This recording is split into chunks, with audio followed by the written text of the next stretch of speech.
은혜 받으실 하나님 말씀은 신약 171페이지 요한복음 14장 1절에서 6절까지 말씀이 되겠습니다.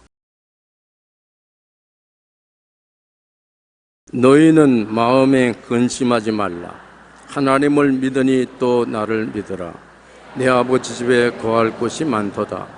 그렇지 않으면 너에게 일렀으리라. 내가 너희를 위하여 거처를 예비하러 가노니 가서 너희를 위하여 거처를 예비하면 내가 다시 와서 너희를 내게로 영접하여 나 있는 곳에 너희도 있게 하리라. 내가 어디로 가는지 그 길을 너희가 아느니라. 도마가 이르되 주여 주께서 어디로 가시는지 우리가 알지 못하거늘 그 길을 어찌 알겠사옵나이까. 예수께서 이르시되 내가 그 길이요 진리요 생명이니 나로 말미암지 않고는 아버지께로 올 자가 없느니라. 아멘.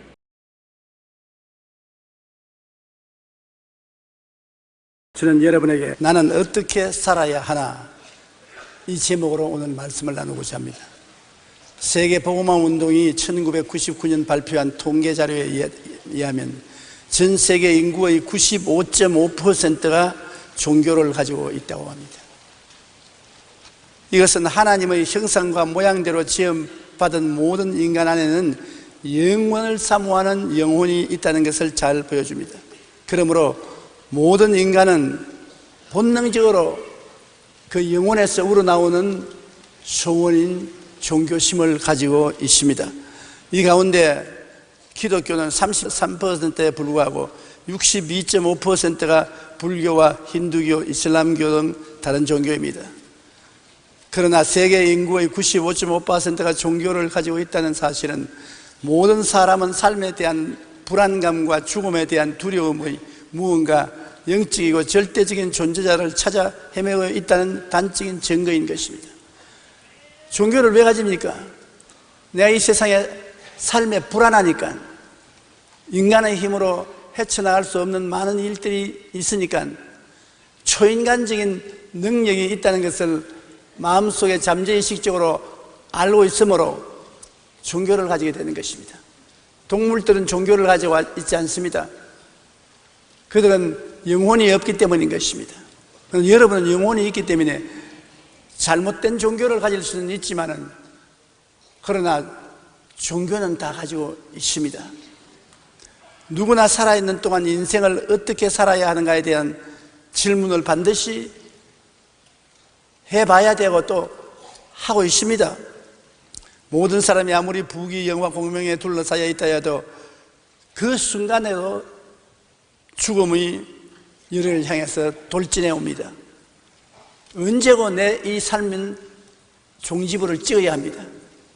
그러므로 왜 살까? 무엇 때문에 사는가? 나는 어디로 가는가? 안 물어볼 사람이 없습니다.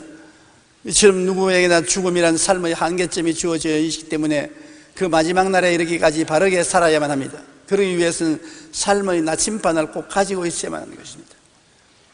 어떻게 살아야 하느냐? 이 망망대해의 인생의 바다에서 나침반이 없이 어떻게 바로 갈 수 있겠습니까? 그러므로 반드시 우리의 앞길을 밝혀주는 나침반이 필요한 것입니다. 우리가 인생을 성공적으로 살기 위해서는 목적이 분명한 삶을 살아야 되는 것입니다. 목적이 분명하지 않은 사람은 취생몽사합니다. 술 취해서 살다가 꿈같이 죽어가는 것입니다. 왜 사는 이유를 모르고 살다가 사라지는 것입니다. 그러므로 인생을 살아갈 때 반드시 삶의 목적을 알아야 되는 것입니다. 목적에 끌려가는 삶을 살아야 되는 것입니다. 내가 대통령도 될 수 있고 국회의원도 될 수 있고 대학 총장, 재벌, 예술가, 과학자, 군인 무엇이 될 수 있습니다. 그러나 그것보다 훨씬 높은 자기 인생을 전국적으로 끌고 가는 목적이 있어야 되는 것입니다. 목적이 있는 과학자, 목적이 있는 대학교 총장, 목적이 있는 대통령, 목적이 있는 예술가, 무슨 목적이 있어야죠. 목적이 없이 인생을 사는 사람은 취생몽사하고 마는 것입니다. 마음의 광야에서 방황하지 않기 위해서는 반드시 마음속에 목적이 있어야 되는 것입니다. 마음이란 한없는 광야입니다. 이 광야에서 사람들은 어디서 와서 왜 살며 어디로 가는가 알지 못합니다. 무식한 농부라도 밭에서 일하다가 허리를 툭툭 치면 일어나서 휴, 사는 게 뭐냐? 그러면 벌써 농부가 아닙니다. 철학자입니다. 종교학자가 된 것입니다. 모든 사람은 인생의 삶의 목적을 찾기를 원하는 것입니다. 어디서 와서 왜 살며 어디로 가느냐? 미국 기독교계의 지도자 존 맥스웰은 성공하는 사람과 실패하는 사람의 차이점을 이렇게 설명했습니다. 성공하는 사람들은 삶의 목적과 비전이 있고, 성공하지 못하는 사람은 현재만 보고 지금만 보는 사람들이라고 말해준 것입니다.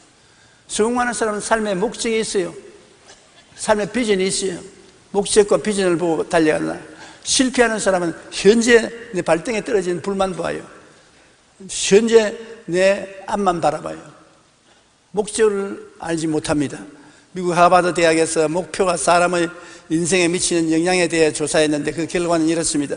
지능지수, 학력, 성장 배경 등이 비슷한 사람들을 대상으로 조사한 결과 27%는 목표가 없고 60%는 목표가 희미하며 10%는 단기 목표를 갖고 있었습니다. 3%의 사람만이 분명한 장기 목표를 갖고 있었다고 합니다. 장기 목표를 갖고 있던 3%는 25년 후 사회 각계의 최고 인사가 되었고, 단기 목표를 갖고 있던 10%는 사회의 중상층 인사가 되었으며, 목표가 희미했던 60%는 중하위층이 되고, 목표가 없던 27%는 모두 최하위 생활을 하고 있었다는 것입니다. 목표가 이끄는 삶은 그렇게 중요한 것입니다. 삶의 목표가 있느냐 없느냐에 따라 이처럼 큰 차이가 납니다. 또한 목표를 가졌다 할지라도 그 목표를 얼마나 분명히 가졌느냐에 따라 삶의 모습은 크게 달라지는 것입니다. 그러므로 우리는 목적을 갖되 매우 분명한 목적을 갖고 살아야 합니다. 그래야 우리는 하나님이 주신 이 귀한 삶을 취생몽사하지 않게 되는 것입니다. 우리가 이 세상에 사는 동안에 방황하지 않고 어둠에 허덕이지 않고 살려면 빛과 진리 속에 살아야 되는 것입니다. 어두운 데는 빛이 필요한 것입니다. 거짓이 있는 곳에는 진리가 필요한 것입니다. 그러므로 이 광야 같은 인생을 올바르게 살기 위해서는 빛과 진리 속에 살아야 되는데, 그 빛과 진리가 누굽니까? 예수 그리스도인 것입니다. 안 그렇다고 하는 사람도 있을 것입니다. 나는 그렇다고 믿습니다. 그리고 거기 참이라고 나는 생각을 하고 확신합니다. 예수님만이 우리가 이 땅에 살면서 가지고 있는 마음의 죄책에서 해방시켜 줍니다. 사람들마다 마음에 죄책이 없는 사람이 없습니다. 아버지는 아버지로서 죄책이 있고, 엄마는 엄마로서 죄책이 있고, 정치인은 정치인으로서 죄책이 있고, 대통령은 대통령으로서 마음에 죄책이 있고, 이 죄책이 다 마음을 짓누르고 있습니다. 그러므로 이 죄책을 매일같이 씻어내고 평안을 갖고 인생을 살기 위해서는 예수님이 계셔야 되는 것입니다. 십자가에 못 박혀 내 죄 때문에 몸짓고 피 흘린 예수 그리스도를 주로 모시고 그 앞에 기도하고 죄를 씻고 평안하게 되어야 되는 것입니다. 이 세상에 때가 없는 사람은 한 사람도 없습니다. 세상에 사는 동안에 먼지와 때가 몸에 붙어요. 그러나 먼지와 때가 묻으면 목욕을 해야 되는 것입니다. 목욕을 안 하고 먼지와 때를 묻혀놓고 있으면 그 사람은 불성실한 사람인 것입니다. 우리가 죄를 지은 것은 피할 수 없습니다. 세상에 살면서 사람은 다 죄를 지어요. 그러나 죄를 회개할 수 있는 곳이 있는데도 불구하고 회개 안 하고 그냥 돌아다니면 버림받은 사람인 것입니다. 로마서 8장 1절로 2절에 이제 그리스도 예수 안에 있는 자에게는 결코 정죄함이 없나니 이는 그리스도 예수 안에 있는 생명의 성령의 법이 죄와 사망의 법에서 너를 해방하였습니다. 예수님 안에 있는 생명의 성령의 법이 우리를 죄와 사망의 법에서 해방하고 용서와 마음의 의를 허락해 주시는 것입니다. 그리고 우리가 예수님을 모실 때 인생의 허무와 무의미에서 해방이 되는 것입니다. 무엇 때문에 인생에 살고 계십니까? 삶의 의미가 무엇입니까? 요한복음 14장 6절에 예수께서 이르시되 내가 곧 길이요 진리요 생명. 예수님께서 말씀하시기를 삶의 의미와 진리는 바로 내다. 돈이 진리와 빛도 의미도 아니고 권력도 빛과 의미가 아닙니다. 왜냐하면 얼마에서 다 지나가는 것입니다. 돈도 지나가고 권력도 지나가고 다 지나가는 것입니다. 제가 50년 목회하는 동안에 우리 한국의 박정희 대통령으로부터 시작해서 지금까지 모든 대통령을 수없이 만나고 가까이 대화를 하고 함께 식사도 하고 여러 가지 토론도 했는데 지금 돌아보면은 없었던 것 같습니다. 꿈 같아요.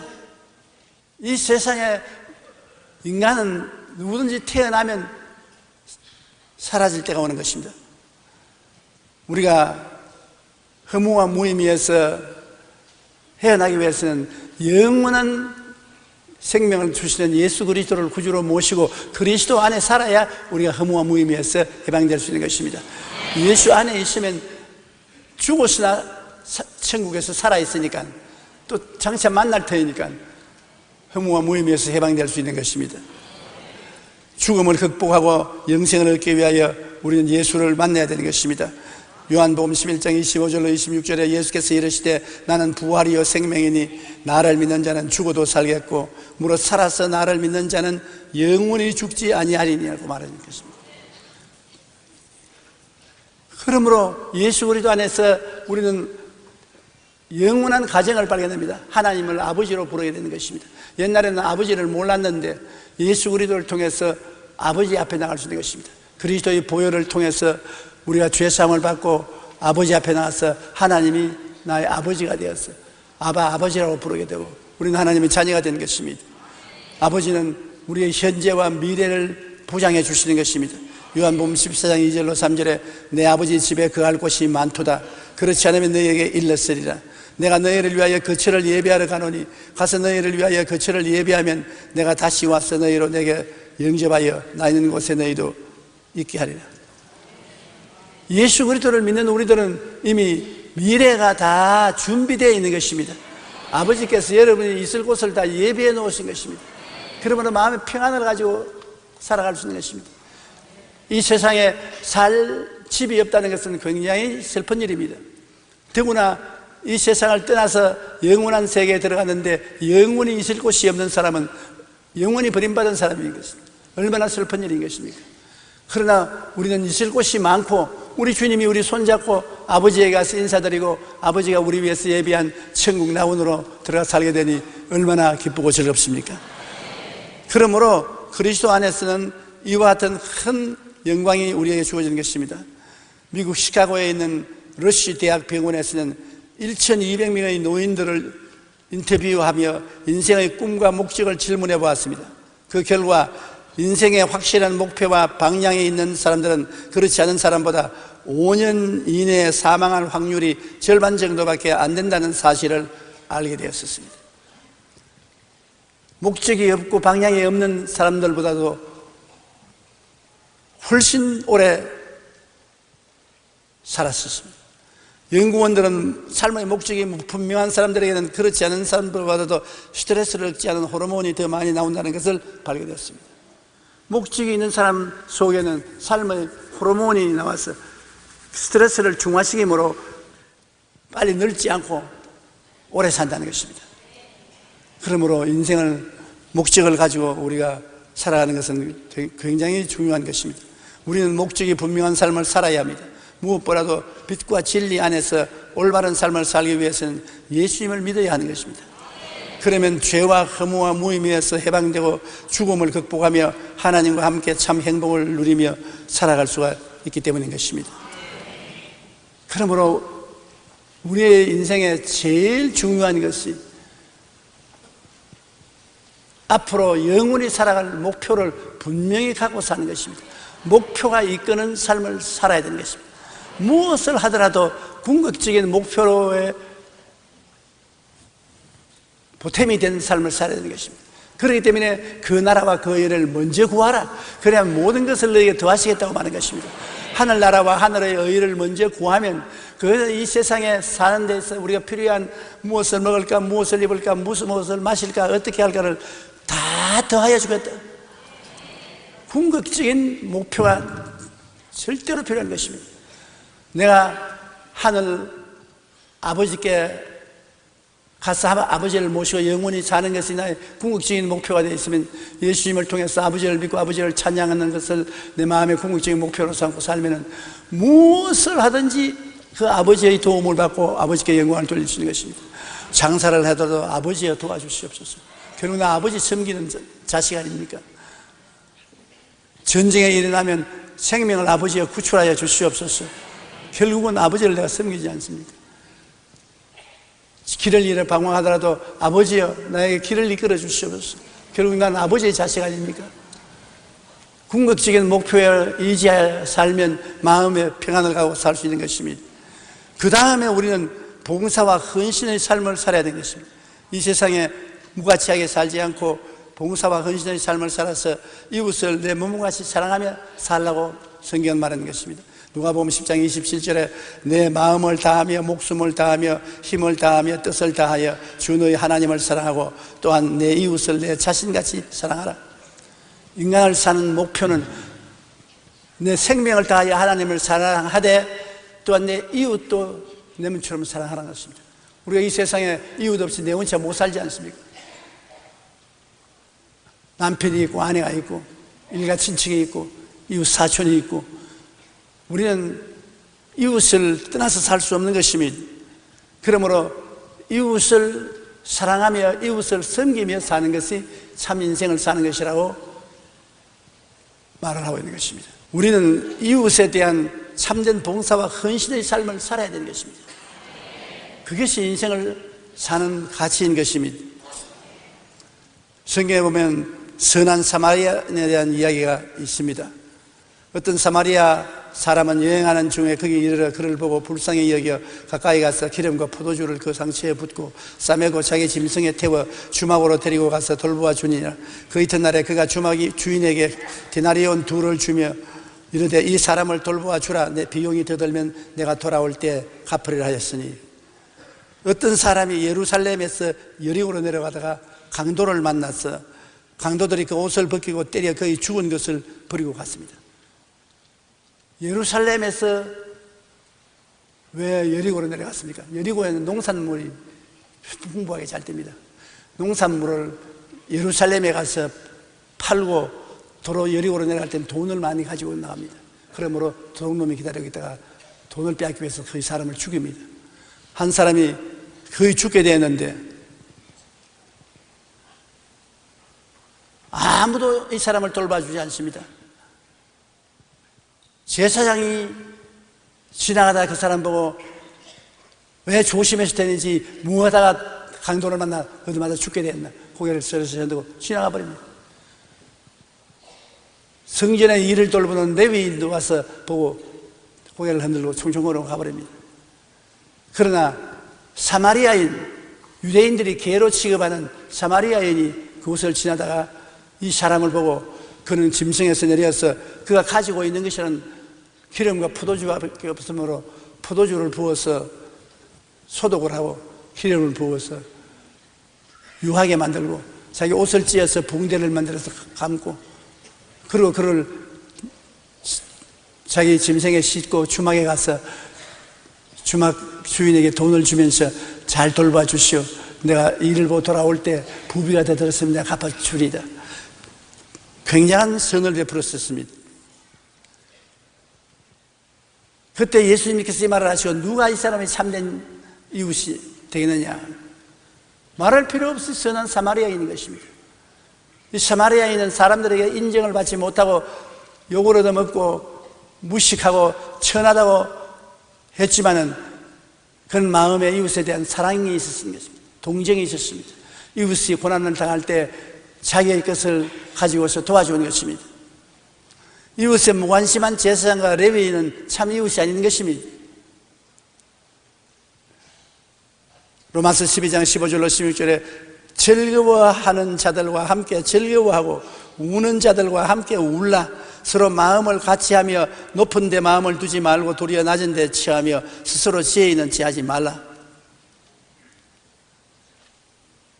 우리가 이웃과 인생의 짐을 같이 걸머쥐고 살라는 것입니다. 우는 자와는 같이 울고 웃는 자와는 같이 웃고 수고하고 무거운 짐진 자들은 우리가 도와주고 앞에서 끌어주고 뒤에서 밀면서 살라고 주님께서 말씀하고 있는 것입니다. 무한심한 삶을 살아서는 안 되는 것입니다. 이웃이야 죽든 살든 나만 잘 먹고 잘 입고 잘 살면 된다. 그거는 인생을 잘못 사는 것입니다. 반드시 자기도 도움이 필요할 때가 오는 것입니다. 그때 아무도 도와줄 사람이 없을 것입니다. 우리가 제일 먼저 그 나라와 그 일을 구하고 하나님을 섬기는 것이 우리 인생의 궁극적인 목표이지만 그 궁극적인 목표 밑에 우리는 이웃을 사랑하고 이웃에 대한 관심을 가지고 살아야 되는 것입니다. 이웃이 굶느냐, 이웃이 고통을 당하느냐, 이웃이 문제를 가지고 괴로워하느냐, 관심을 가지고 이웃을 도와줘야 되는 것입니다. 그것이 우리 오늘 인생을 살아가는데 굉장히 필요한 것입니다. 나는 우리 한국이 36년 동안 일본의 수탈을 당하고 6.25 사변으로 모든 것이 다 파괴되고 그 어려운 가운데 경제 재건을 해서 국민소득 2만 달러에 도달하게 되니까 우리가 오늘날 이웃을 돕고 있습니다. 하이티에서 지진이 나서 수많은 사람이 죽고 사람들이 올 때 갈 데 없을 때 우리가 많은 헌금을 들여서 이웃을 돕고 있는 것입니다. 우리 한국 사람이 사랑이 많습니다. 우리가 이웃을 돕는 사랑의 손길을 계속하고 있는 이상 하나님은 우리를 더욱 축복해 주실 것입니다. 왜냐하면 주라 그러면 돌려줄 것이 이곳 후회되어 눌러서 흔들어서 넘치게 해서 안겨줘요. 그냥 돌려주는 것이 아닙니다. 꼭 친정어머니가 딸네 집을 돌아갈 때 자, 이 포대 이거 열어라. 그리고 밀이나 쌀이라도 데워서 눌러서 흔들어서 넘치게 해서 아, 엄마 그러지 마라. 시어머니 보면 큰일 난다. 그러니까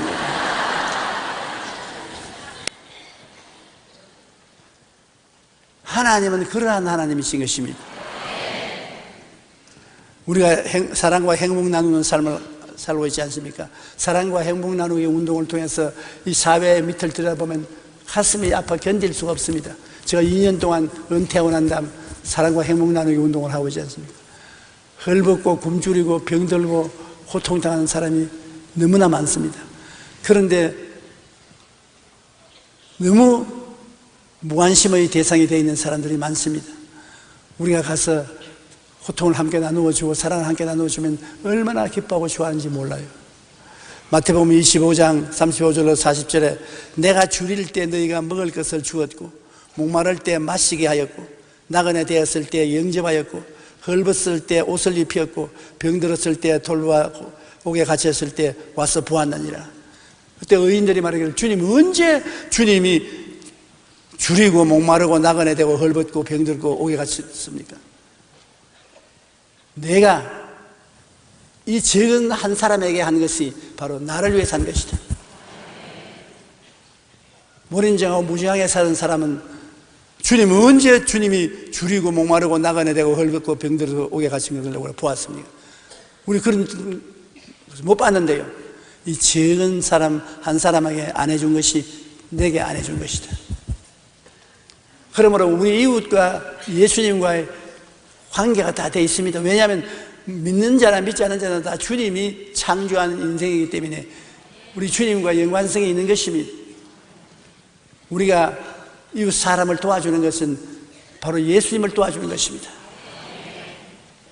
그러므로 이웃을 도와줄 때 예수님을 기쁘시게 한다는 것을 알아야 되는 것입니다. 너희가 여기 내 형제 중에 지극히 작은 자 하나에게 한 것이 곧 내게 한 것입니다. 지극히 적은 자 하나에게 도움을 베풀어 주는 것이 곧 예수님께 도움을 베풀어 준 것이라고 했으니 여러분 얼마나 놀라운 일인 것입니까? 우리가 도와주되면 나는 아무것도 없으니까 뭘 도와줍니까? 사마리아인이 뭘 가졌습니까? 여행할 때 마시려는 포도주하고 그 기름 그것밖에 없었습니다. 기름은 하여 태양이 비추니까 피부가 건조해짐으로 기름을 바르는 것입니다. 저게 가진 것이라는 것은 포도주와 기름밖에 없습니다. 그걸 가지고 도와줬다. 포도주를 상처에 붓고 기름으로 유하게 하고 입은 옷 찢어서 두루마리를 찍어서 붕대를 만들어서 도와준 것입니다. 우리가 있는 것으로 도우라고 하지 없는 것을 가지고 도우라고 말 안 합니다. 이웃을 도와줄 때 내게 있는 것으로 도와줘.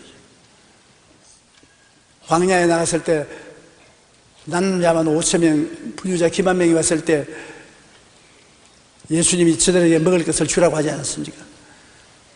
그때 제자들이 뭐라고 대답했습니까? 조금씩 이 사람에게 줄지라도 300데나리나 되는 떡이 필요합니다. 그러나 그런 돈이 없다는 것입니다. 그럴 때 어린 아이의 보리떡 5개와 물고기 2마리를 가지고 나왔습니다. 이것은 상점에서 파는 것이 아닙니다. 집에서 만드는 형편없는 보리떡 5개와 물고기 2마리를 가지고 있는 것을 가지고 나왔습니다. 주님은 그 있는 것을 기쁘고 감사하게 받아서 축복해서 주니 5,000명 부녀자까지 합쳐서 10,000명이 넘는 사람들이 다 배불리 먹고 12바구니가 남았습니다. 있는 것을 가지고 이웃을 도우라는 것입니다. 없는 것으로 도우라는 말 안 합니다. 제가 사랑과 행복 나누기 운동에 나가면 여러분이 물질로도 헌금하지만 실제적으로 옷도 주시고 신발도 주시고 약품도 갖다 주는데 있는 것을 내놓으면 그걸 가지고 나가서 이웃에 도와요. 그것만도 얼마나 고맙고 감사하게 생각하는지 모르겠습니다. 요한일서 3장 18절에 자녀들아 우리가 말과 혀로만 사랑하지 말고 행함과 진실함으로 하자. 말과 혀로만 사랑한다 돌본다고 하지 말고 행함과 진실함으로 해야 됩니다. 하나님은 우리의 행위와 진실함을 바라보시는 것입니다. 신명기 15장 7절로 10절에 내 하나님 야훼께서 내게 주시는 땅 어느 성읍에서든지 가난한 형제가 너와 함께 거주하거든 그 가난한 형제에게 내 마음을 완악하게 하지 말며 내 손을 움켜쥐지 말고 반드시 내 손을 그에게 펴서 그에게 필요한 대로 쓸 것을 넉넉히 구워주라. 너는 반드시 그에게 줄 것이요 줄 때에는 아끼는 마음을 품지 말 것이니라. 이로 말미암아 내 하나님 야훼께서 내가 하는 모든 일과 내 손이 닿는 모든 일에 내게 복을 주시랴. 복받은 사람은 이웃의 가난한 사람에게 구워주는 것이 복을 더 많이 받는 길인 것입니다. 나는 복받은 사람인데 어떻게 계속해서 더 복을 받습니까? 복을 나누어 주면 더 복을 많이 받는 것입니다. 복을 나누어 주지 아니하면 있는 복도 뺏기는 것입니다. 1800년대 중반에 스위스 출신의 실업가요 은행가인 한 사람이 더 많은 돈과 권력과 명예를 얻기 위해 나폴레옹 3세가 있는 프랑스로 갔습니다. 그의 야망은 나폴레옹 3세를 만나서 프랑스와 스위스의 경제협력을 맺고 유럽 대륙의 부의 중심부에 서는 것이었습니다. 그가 파리에 도착했을 때 나폴레옹 황제는 오스트리아의 전쟁을 위해 이미 이탈리아 북부로 떠난 뒤였습니다. 그도 나폴레옹을 따라 전선으로 나갔다가 치열한 전투의장에서 양국군의 시체와 피 흘리는 부상병들의 참상을 보게 되었습니다.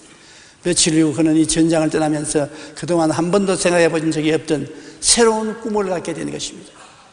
적군과 아군을 막론하고 부상당한 군인들을 치료하고 돌보는 일을 해야 되겠다. 나아가 그는 민족과 인종을 뛰어넘는 진정한 화해와 평화를 이룰 방법을 생각하게 되었습니다. 이것이 국제 적십자 운동이 탄생하게 된 배경으로 이 사람이 바로 적십자 운동을 창시한 앙리 듀냥이었습니다. 원래는 돈벌이 하러 갔다가 전장터에 비참한 부상당한 병사들이 죽어가는 것을 보고 그는 세계 적십자사를 만들어서 적군이나 아군 없이 사랑으로 돌봐주는 운동을 펼친 것입니다. 이 적십자 운동을 통해서 그동안 세계 수많은 전쟁터에서 적군이나 아군의 사랑과 도움을 받는 것이 말로 다 할 수 없는 것입니다.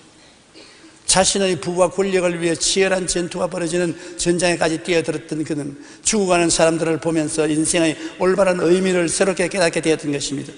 우리도 우리 주위에 고통받고 죽어가는 이웃을 위해 내 이웃을 내 몸처럼 사랑하라는 예수님의 말씀에 순종하여 기꺼이 봉사와 헌신의 삶을 살아야 합니다. 이웃을 위해서 봉사와 헌신의 삶을 사는 것은 정말 좋은 일이고 하나님 기뻐하시는 것입니다. 제2차 세계대전 당시 독일의 어느 마을에 작은 교회가 하나 있었습니다. 그 교회 안뜰에는 교인들이 돈을 모아서 예수님 상을 만들어서 세워놓았습니다. 그런데 연합군의 폭격을 받아서 예수님 상이 깨졌습니다. 전쟁이 끝나고 난 다음에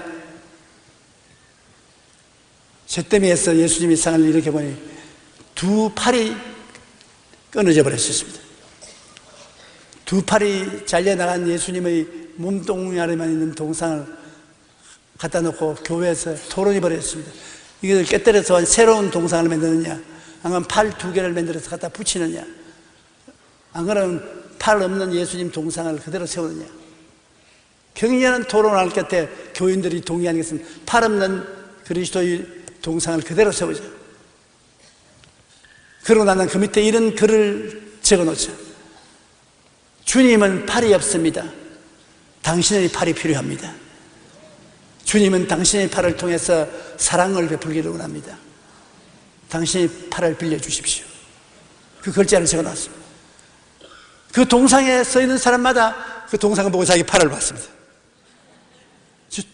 주님이 내 팔이 필요합니다. 동상에 있습니다. 주님은 사랑의 주님인데 사랑을 베풀려고 하니 내 팔이 필요하다 하는데 내 팔로 주님의 일 안 하고는 안 되겠구나. 모든 사람들이 예수님을 위해서 일해야 되겠다는 심정이 들어오게 되고, 그로 말미암아 그 교회가 그 사회에 크게 기여하게 되고 수많은 사람을 예수 믿게 했다는 간증을 읽어본 적이 있습니다. 우리가 예수님의 두 팔이 되겠다는 각오로 어려운 이웃을 위해 헌신의 삶을 살아가면 아름다운 결실을 맺게 되고 행복이 넘치는 사회를 만들 수가 있게 되는 것입니다. 그 다음에 우리가 인생을 사는 것은 이제 내 자신을 위해서 살아야 되는 것입니다. 하나님을 섬기는 것이 제 1차 목표고, 그 다음에는 이웃을 섬기고, 셋째는 자신을 섬기면서 살아야 되는 것입니다. 자신을 섬겨서 가치 있게 살아야 되는 것입니다. 세월은 빨리 갑니다. 세월이 지나기 전에 기뻐하고 감사하며 살아야 합니다. 시편 90편 10절에 보면 우리의 연수가 70이요 강건하면 80이라도 그 연수의 자랑은 수고와 슬픔뿐이요 신속히 가니 우리가 날아가나이다. 데살로니가 전서 5장 16절로 18절에 항상 기뻐하라, 쉬지 말고 기도하라, 범사에 감사하라, 이것이 그리스도 예수 안에서 너희를 향하신 하나님의 뜻이니라. 한 번 지나가면 다시 돌아오지 않는 것은 세 가지만 생각해 본다면 다음과 같습니다. 활을 수에 땡겨서 탁 쏘버려요. 화살이 한번 날아가면 다시 안 돌아옵니다. 돌아와 화살아 돌아와. 안 돌아옵니다. 그냥 가버리는 것입니다. 두 번째는 입에서 나온 말입니다. 말 한번 하고 담지 못하는 것은 참 고약한 일이죠. 제일 정치가들이 조심해야 될 것은 입을 조심해야 되는 것입니다. 한번 뱉어놓고는 도로 거둘 수가 없어요. 세 번째는 시간입니다. 지나간 시간은 결코 되돌릴 수 없기 때문인 것입니다. 일단 잃어버린 젊음은 다시 돌아오지 않습니다. 그러므로 우리가 하나님이 주신 이 시간을 정말로 아껴서 행복하게 살아야 되는 것입니다. 세월이 다시라고 한다면 내 인생을 너무나 살았다고 탄식하면 얼마나 절망인 것입니까? 시간은 우리 삶 자체이며 우리의 생명 그 자체입니다. 그러므로 낭비 중에서도 가장 큰 낭비가 바로 시간을 허비하는 것입니다.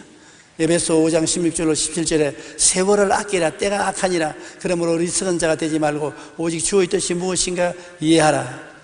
주의 뜻을 알아. 가치 있는 일로 인생을 보내야지 무가치하게 세월을 보내면 안 되는 것입니다.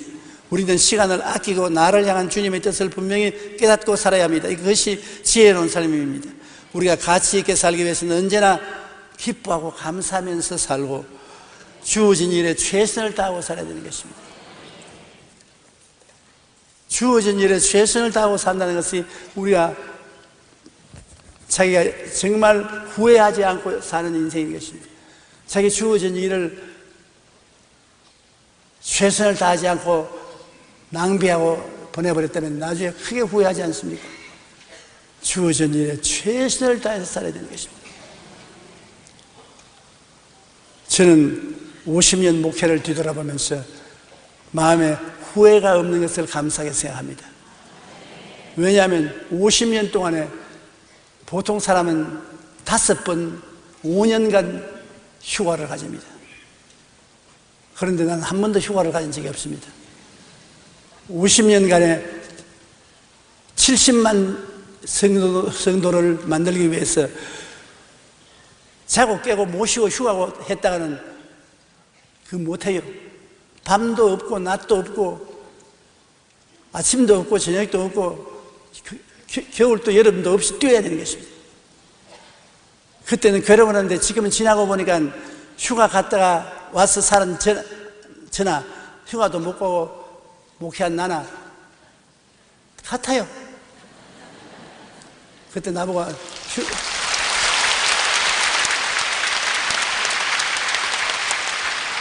휴가도 안 가고 그렇게 산다고 좋은 일이 있을까 보냐 그렇게 말했는데 지금 그 친구들하고 나하고 만나보면 나는 과거를 돌아볼 때 후회할 것이 없고 만족하고 감사한데 그 친구들은 굉장히 후회가 많아요. 이것도 해볼 걸 저것도 해볼 걸 윗병이 들어서 늘 끌끌거리지만은 나는 끌끌거리지 않아요. 고린도전서 4장 2절에 맡은 자들에게 구할 것은 충성이니라. 우리가 무엇을 맡든지 충성을 다해야 되는 것입니다. 골로새서 3장 22절로 23절에 종들아 모든 일에 육신의 상전들에게 순종하되 사람을 기쁘게 하는 자와 같이 눈가림만 하지 말고 오직 주를 두려워하여 성실한 마음으로 하라. 무슨 일을 하든지 마음을 다하여 주께 하듯 하고 사람에게 하듯 하지 말라. 내가 사람을 섬기는 것도 주님을 섬기는 듯이 충성을 해야 되는 것입니다. 이렇게 한다고 누가 알아주겠노? 사람 보고 알아달라고 할 필요 없어요. 내 양심이 알고 하나님이 알면 됐어요. 반드시 그 충성은 그 보답을 가져오는 것입니다. 2004년 4월 2003년 올해의 이름 아름다운 중국 청년상년 시상식이 중국에서 있었는데 한 젊은이가 휠체어를 타고 등장합니다. 그 이름은 장원청으로 25세인 그는 앞으로 3년 정도밖에는 살지 못하던 근육병에 걸린 환자였습니다. 중국 사람입니다. 장원청은 정규 교육을 받지 못했지만 독학으로 글씨를 터득하고 작가의 꿈을 향해 처절하게 잡았습니다. 그가 글씨 한자를 쓰는데 무려 6분이 걸렸습니다. 글자 한자 쓰는데 6분이 걸려요. 하루에 그가 쓸 수 있는 글자 수는 77자에 불과했습니다. 그런 그가 17만 자의 육필로 원고를 세상에 내놓았을 때 13억 중국인들은 모두 감동의 눈물을 흘렸다고 합니다. 그는 이렇게 말했습니다. 내가 사흘만 걸을 수 있다면 어머니의 가늘은 어깨에서 무거운 물통을 내려 내 어깨에 지겠다. 또한 전력을 다해 일하고 돈을 벌어 어머니가 가장 드시고 싶어 하면서 비싸서 차마 못 사 드시는 바나나를 사드리고 행복하게 모실 것이다. 이제 나에게 남은 삶이 얼마라는 것은 그리 중요하지 않다. 사람이라면 주어진 생에서 최선을 다해 살아가야 하지 않겠는가? 얼마나 내가 더 오래 사는가 생각 안 한다는 것입니다. 얼마를 더 오래 살든 주어진 삶에 최선을 다해서 충실하게 사는 것이 자기의 의무라고 말하는 것입니다. 정신의학자 퀴블러 로스 캐슬러는 죽음 직전의 사람들 수백 명을 인터뷰했습니다. 그리고 그들이 말하는 인생에서 꼭 배워야 할 것들을 받아 책으로 적었는데 그것이 바로 인생 수업이라는 책인 것입니다. 생의 마지막 순간에 이르러 많은 사람들이 떠올리는 것은 즐겁게 지낸 놀이의 순간이라고 합니다.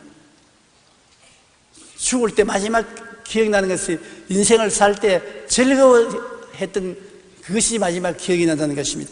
지난날을 되돌아보면서 그들이 가장 많이 후회하는 것은 인생을 그렇게 심각하게 살지 않았어야 하는데 라고 합니다. 행복하고 즐거웠던 순간을 떠올리며 미소 짓지 못할 때 이들은 가장 안타까워했다는 것입니다. 내가 인생을 성실하게 살고 기쁘게 살고 행복하게 살고 가치 있게 사는 것이 죽을 때 기억나는 것이고 그 이후의 것은 기억나지 않는다고 말하는 것입니다. 퀴블로스는 이 책에서 우리의 비극은 인생이 짧다는 것이 아니라 정말로 중요한 것이 무엇인가를 너무 늦게 깨달았다는 것입니다. 우리가 정말로 후회 없는 인생을 살기 위해서는 죽음이라는 삶의 한계점이 있기 전에 지금이라도 빨리 남은 생애를 어떻게 살아야 할지 진지하게 생각해 봐야 하는 것입니다.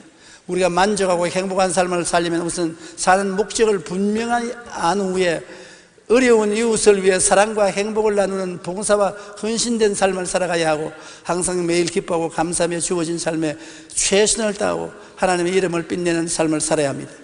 이러한 삶만이 참으로 후회하지 않은 올바르고 행복한 삶을 사는 것입니다. 하나님의 이름을 빛내고 살아야 하는 것입니다. 이사야 43장 7절에 내 이름으로 불려지는 모든 자 곧 내가 내 영광을 위하여 창조한 자를 오게 하라. 그를 내가 지었고 그를 내가 만들었느니라. 하나님은 당신의 영광을 위해서 우리를 지었고 우리를 만들었습니다. 그러면 우리는 하나님의 영광을 위해서 존재하는 인생들인 것입니다. 마태복음 5장 11절에 너희 빛이 사람 앞에 비치게 하여 그들로 너희 착한 행실을 보고 하늘에 계신 너희 아버지께 영광을 돌리게 하라. 우리의 존재의 모든 목적은 하나님께 영광을 돌리고 하나님의 영광의 빛이 되어서 우리의 개인 인생을 사는 것입니다. 그리고 행복하게 살아야 되는 것입니다. 한평생을 원망하고 탄식하고 가슴치고 울고 슬프게 살아서 뭐합니까? 행복하게 살아야 돼요. 전도서 3장 12절로 13절에 사람들이 사는 동안에 기뻐하며 선을 행하는 것보다 더 나은 것이 없는 줄을 내가 알았고 사람마다 먹고 마시는 것과 수고함으로 낙을 누리는 그것이 하나님의 선물인 줄로 또한 알았도다. 먹고 마시는 것과 수고함으로 낙을 누리는 것, 이것 하나님의 선물인 줄 알아요. 수고하고 사는 인생 중에 낙을 가지고 살아야 돼요. 행복하게 살아야 되는 것입니다. 여러분이 불평, 원망, 탕신하고 살면 인생이 사는 것이 아닙니다. 행복하게 살아야 돼요. 그러므로 우리가 부부간에 살아도 아내도 남편이 행복하게 인생을 살도록 협조해주고 남편 또 아내가 행복하게 인생이 살도록 협조를 해줘야 되는 것입니다. 나를 선결하고 하고 내 중심으로 내 고집으로 살아서는 안 됩니다. 인생이란 같이 협동해서 사는 것이지 앞에서 끌어주고 뒤에서 밀면서 협조해서 사는 게 인생이지 내가 걸어가는데 전부 끌려오라고 이런 방식으로 인생을 살면 안 되는 것입니다. 옛날에는 호랑이 담배 피울 때 그렇게 살았는지 모르겠지만 요사이는 그렇게 살면 안 돼요. 요사이 젊은이들 그렇게 사는 젊은이들 없습니다. 남편이나 아내나 서로 동등한 인격을 가지고 서로 도와주면서 살아야지. 지금이라도 여러분 생활의 방향을 행복해질 수 있는 방향으로 바꾸십시오. 많이 웃고 많이 감사하고 시간 있으면 친구들하고 놀러도 많이 가요. 관광도 많이 가시고 마음의 기쁨과 즐거움을 가지고 살게 된 여러분이 되어야 되는 것입니다. 전남대학교 의과대학 정신과 교수로 올해 정년 퇴임한 국제정신분석가 이무석 박사가 의과대학에 다닐 때의 일입니다. 당시 교수님 중에는 호암을 치르고 욕도 잘하는 매우 무서운 분이 한 분 계시는데, 심지어 수술 중에 실수한 레지던트를 때려서 발로 차서 내쫓았다는 소문이 들리기도 했습니다. 그러나 그분의 수술 실력만큼은 타의 추종을 불허하여 우리나라 최고의 찬사가 있었습니다. 그런데 이무석 박사가 의과대학을 졸업하고 10년이 지난 어느 날 그분이 교회에 나가기 시작했다는 소문을 들었다고 합니다. 더욱 놀라운 것은 주일 예배 시간에 헌금위원으로 봉사를 한다는 것입니다. 이무석 박사가 교수님을 만나 그 경위를 묻자 이렇게 간증하셨습니다. 나는 신을 믿지 않았어. 비과학적이라고 생각했지. 의사 생활을 하면서 말기암 환자들이 주변 사람들을 원망하고 욕을 하며 불안에 떨다가 죽어가는 모습을 자주 보면서 그분들의 심정을 이해할 수 있었어. 그런데 지금도 기억에 생생한 환자가 있었는데 그분의 얼굴은 그렇게 평안할 수가 없었어. 그분은 지독한 통증을 잘 참으면서 오히려 주변 사람들을 위로해 주었어. 내가 회진해 나가면 그분은 언제나 나에게 웃으며 감사하다고 했어. 나는 그때 나라면 저렇게 죽음 앞에서 배단할 수 있을까? 저분에게는 무언가 있다, 그런 생각을 하고 나중에 그 이유를 알았는데 그분은 예수님을 믿고 있었어. 그분에게 죽음은 삶의 끝이 아니라 새로운 삶의 시작이었지. 그 주위를 살펴보니 예수님을 믿는 사람들은 죽음 앞에서도 다르더라. 내가 예수님을 믿게 된 데 대해서는 다른 이유도 있지만 그분의 영향이 제일 컸다, 그렇게 말했습니다. 인간은 누구나 삶의 한계점인 죽음 앞에서 불안과 두려움에 떱니다. 그러나 우리가 올바른 삶의 나침판을 가지고 삶의 목적을 분명히 하고 봉사와 헌신의 삶을 살며 가치 있는 삶을 살았을 때 우리는 죽음 앞에서도 미소 지으며 감사하고 평안하게 죽을 수 있습니다.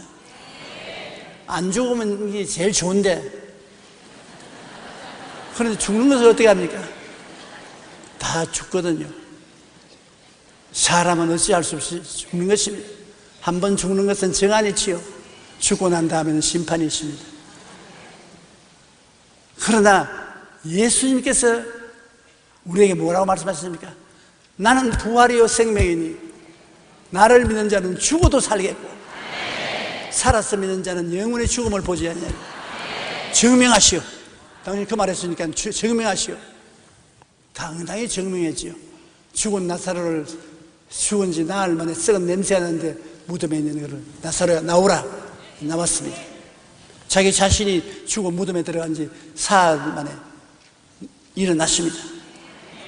증명했어요.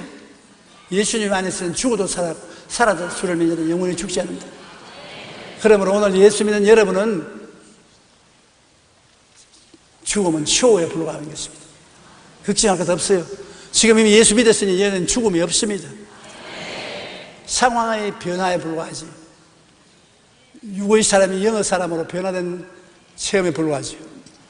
그렇기 때문에 그것을 확실히 알면 죽음이 다가오면 조금 두려워하려다가 그만두는 것입니다. 성령이 위로해 주기 때문에 마음의 평안이 다가오고 죽음을 극복할 수가 있는 것입니다. 나는 어떻게 살아야 하나? 한번 따라 말씀하세요. 첫째로, 목적이 분명한 삶을 살자. 둘째로, 봉사와 헌신의 삶을 살자. 셋째로, 가치 있는 삶을 살자. 그렇게 하면 올바르게 살게 되는 것입니다. 후회하지 않고 살게 되는 것입니다. 기도드리십시다. 하나님 아버지, 우리는 다 죽어야 됩니다. 이 한 해가 지나고 나면 이 교회와 계시 중에 많은 분들이 이 교회를 떠나 갔을 것입니다. 그러므로 우리가 반드시 예수님을 믿고 구원을 받고 하나님의 자녀가 되고 죽음을 극복하고 살아야 됩니다. 믿음이 없이 죽음의 노예가 되어 산다는 것은 너무나 비극인 것입니다. 성령으로 역사하셔서 모두 다 예수 믿고 구원받게 도와주시옵시고 가치 있는 삶을 살게 도와주시옵소서. 예수님 이름으로 기도드립니다. 아멘.